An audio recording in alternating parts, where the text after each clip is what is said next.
What is up, everybody? Welcome to DFS by the Numbers. These are my Draftkings MMA picks for UFC Las Vegas. We got Petr Yan going against Merab Dvalishvili. I need all the wins, yeah. Harder than all that is. You better move, you might get knocked out. Knocked out. You better move, you might get knocked out. Knocked out. You better move, you might get knocked out. And we are back talking some DFS, some DraftKings here for a very good card, a 14-fight card in UFC Las Vegas.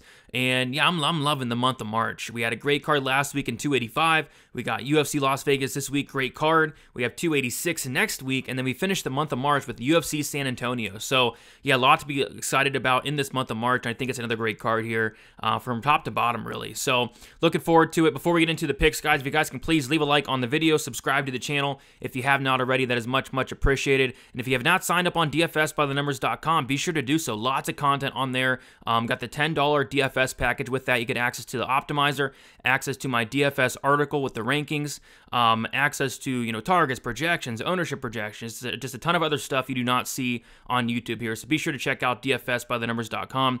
Also, still got the Patreon as well if you guys do prefer that platform as well. So be sure to check that out. And last week we did do a contest, a fun contest, and that contest was how many DraftKings points is Bo Nickal going to score?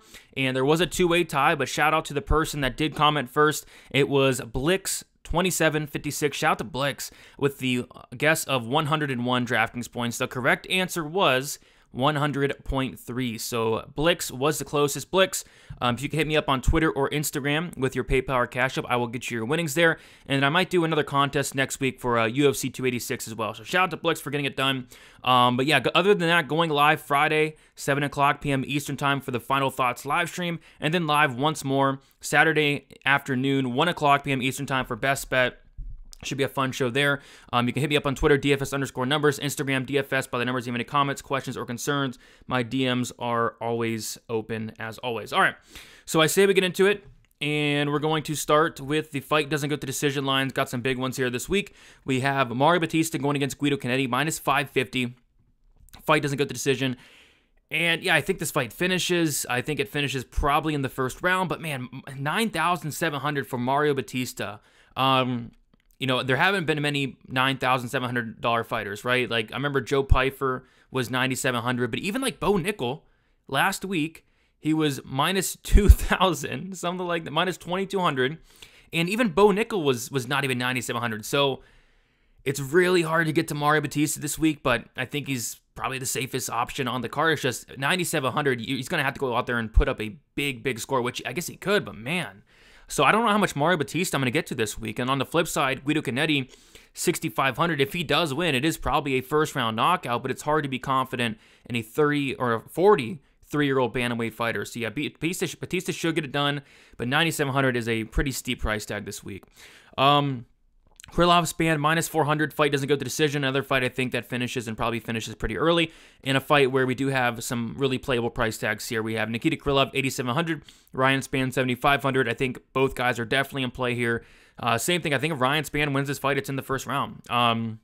And if Krylov wins this fight, I think it also could be in the first round. But I think if this fight does get extended, it heavily does favor a guy like Krylov. I think Krylov has takedown upside, control time upside, finish upside. Whereas Ryan Span, if he wins, I see it being like a first-round knockout or like a first-round submission. Absolutely a fight I'm going to be very heavy on. A fight where I was actually 100% owned the last time these guys were supposed to fight. And I remember on that card, I was set up into a way where if Krylov did win the main event a couple weeks ago, I would have got the optimal lineup. More than likely there. So that kind of sucked, but I'm hoping this fight stays on this time. Hoping Krylov makes it to the cage, and if he does, I think this fight scores very well. I think it's a borderline must-fight target on this card. Next, we have SD Dumas going against Josh Fremd. Dumas, 8,800. Fremd, 7,400. Another spot where I think both guys definitely in play here. Dumas, a very dangerous fighter. Wherever the fight goes, has power on the feet. I've seen him get a nice head kick knockout. I've seen him knock guys out with his hands. And then on top of that, very good grappling game as well in Dumas. And we did see Josh Fremd get submitted in his last fight against Tresean Gore. Not a great look there. Josh Fremd, he has power in his own right as well. I do lean Dumas in this matchup, 8,800, but I don't think Fremd is the worst look in the world. I think Fremd's going to be super low owned, and he's dangerous, and Dumas still isn't that proven. Dumas has not really fought anybody, so don't mind another shot on both sides here, but I do lean at Dumas as far as the win goes, and I'll probably have a little bit more Dumas. All right, and then this is a must-fight target. Alexander Romanov going against Alexander Volkov, and yeah, I think somebody's probably getting served here, whether it's Alexander Romanov going out there, getting a takedown, and finishing the fight in the first round. I think that's absolutely on the table. But if this fight does get extended, we have seen Romanov slow down, and I could see Volkov maybe getting a late finish here. So yeah, I think both guys definitely in play. I do have a very strong lean towards Romanov's side, though. I think he does go out there and finish the fight early, and I think he also has an opportunity to go out there and win at least those first 2 rounds just by getting takedowns, getting top control. Volkov's takedown defense is okay, but his get-up game is just non-existent. So I do like Romanov quite a bit, but Volkov as a dog is not a bad option by any means. All right, let's get into our core plays here.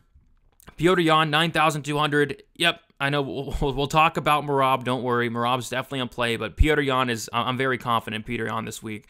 I think it's a bad matchup for Merab Dvalishvili. I mean, for Merab to win this fight, he's going to have to go out there and wrestle, hold Yan against the cage for 25 minutes straight. I just don't know if that's going to happen. You know, Yan has a 90% takedown defense, very, very hard to take down, and even harder to control. I just don't see Merab controlling Petr Yan when Merab can't even control guys like Gustavo Lopez. So I think this fight is going to be at range for a good chunk in the fight, and when it's at range, Merab Dvalishvili is going to be at a huge disadvantage. So yeah, I think Petr Yan probably finishes Merab Dvalishvili down the stretch. I think he's going to win this fight. I think he's going to put up a big score, but we will absolutely talk about Merab at 7,000 as well. Alexander Romanov, 8,600. We talked about him a little bit. I like the takedown upside. I like the finish upside. We saw Tom Aspinall kind of run right through Alexander Volkov in the 2 fights ago for Volkov, and I think that could definitely happen here. Romanov, really good ground and pound. Sneaky submission game for a heavyweight as well, and I like his chances in that very first round. If it does get extended, it is going to get a little bit iffy, but I do like the first round upside that Romanov brings. Carlston Harris, 8,300. So for Harris here, we have Harris who's sitting as a -300 favorite, and he's only $8,300 on DraftKings. So, of course, there's a lot of line value there. We have a massive favorite in Carlston Harris, one of the biggest favorites on the card, and he's just completely underpriced on DraftKings because, of course, he was supposed to fight Abubakar Nurmagomedov. So, got to take advantage there. He's going to be extremely high owned. He's going to be one of the highest owned fighters on the slate, but, you got to probably play him here. I mean, we have Gooden coming in here on short notice. Carlston Harris is a very tough matchup to take on short notice. I think Harris probably finishes Gooden at some point in this fight. Carl Williams, 9,000. Yeah, I don't know how high owned Carl Williams is going to be, but I actually like him a lot this week from a DraftKings perspective. Sitting at 9,000, going against Lucas Breskin. What I like about Carl Williams is the wrestling, and takedowns. These takedowns are going to add up. He's a guy that went out there on the Contender Series against a much bigger Jimmy Lawson, who was a Penn State wrestler, and a lot of people, including me, thought that, hey, Jimmy Lawson's probably going to be the better wrestler in this matchup. No, that was not the case. We saw Williams go out there, take down Lawson 3 times, and control him for almost like the entire fight. Like, Lawson only landed 1 strike against Carl Williams. So I think Williams goes out here, gets takedowns early and often, and if Bresky's able to get back up, that's great. It only leads to more takedowns, more DraftKings points. I think Williams is a very good play this week at 9,000. All right, moving on to our GPP plays here. Our tournament plays, we got Davey Grant, 8,500. I think he finishes the 40-year-old Asuncao here. Asuncao did win his last fight, but prior to that, he was on a 4-fight skid, 3 of which, I believe, his losses came inside the distance. A couple by knockout, 1 by submission.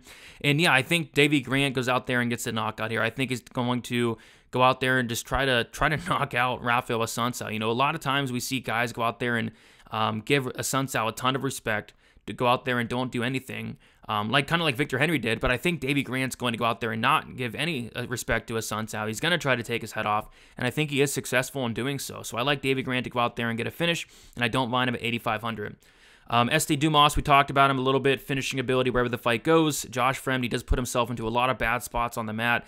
And then, of course, we saw him get submitted by Trayshawn Gore. Terrible look there. I think he's live for a sub here. I think he's live for a potential knockout.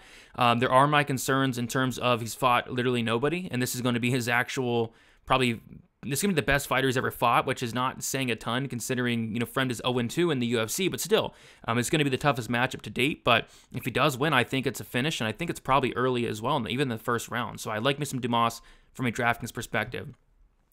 Nikita Krylov, 8,700. Got to have Krylov. We talked about it. Going to be like 100% owned in this matchup as a whole. I think Krylov can absolutely finish Ryan Spann early. I think he can take him down, pound him out, get a sub. I think the finish upside is definitely live there for Krylov. I'll have my fair share of Spann, and we'll talk about him a little bit, but I think you got to have some of this fight. I think this fight's going to finish. I think it's very, very likely to finish, and I think the winner scores very well. All right. Vitor Petrino, 8,200. Yeah, I love this fight to target as well. It's around -220. Fight doesn't go to decision. And I see this fight playing out one of two ways. Either Petrino knocks out Anton Turkalj, who's extremely hittable. Like, Turkalj's striking defense is an extreme liability.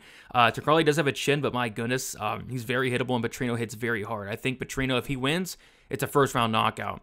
We'll talk about Turkalj in a little bit, but I am more so on the Turkalj side myself, just because I feel like Turkalj is going to have the wrestling upside here. He's going to have the better cardio, but Petrino is dangerous. He has a lot of power. But yeah, this fight at 8,200, 8,000 matchup, I think it's a really good fight to target.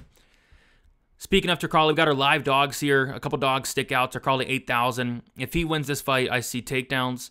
I see control time. Like on the Contender Series, he went out there and got 11 takedowns, which is very good. If he gets 11 takedowns at 8,000, he's going to break the slate. I think there's finish upside for Turkalj as well. I don't like the cardio of Petrino, and Turkalj is a really slick grappler. He really is. Has good ground and pound, is able to get into dominant positions, and I think he can finish this fight late. So, like me some Turkalj at 8,000.